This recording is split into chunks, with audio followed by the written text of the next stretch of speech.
Now, this is usually the time in the broadcast when I have to be honest, I'm going to confess, I've been known to pull out a sugar-free Red Bull to keep me going.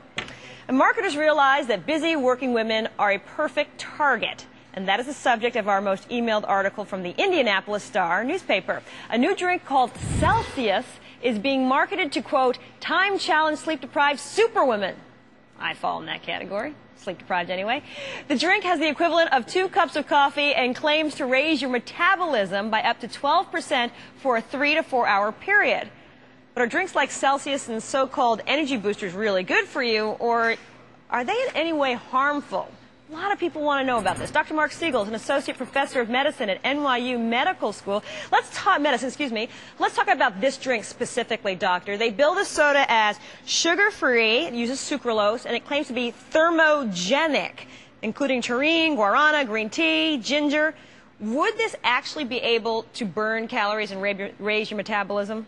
Well, you know, Allison, I'm very cautious about these drinks. I mean, I have a wife that's overworked with 3 kids and full-time profession like you. And, you know, and she's fatigued all the time, and I'd like to be able to give her a boost. But frankly, you know, something like this, we already have a problem with coffee itself being a diuretic and having caffeine in it. Now we're going to double the amount of caffeine that we deliver. I think that's problematic. You know, people have underlying medical conditions that they're not aware of. And if you start giving them this boost, yes, you will boost the metabolism. But I worry about doing that too much. It increases your risk of having a heart problem or a stroke. It can give you palpitations, anxiety. These are not things that I'm very comfortable having in an unregulated form without a physician being aware. Well, what about the idea that it is sugar-free, or I should say uses sucralose, because that is a derivative of sugar, right?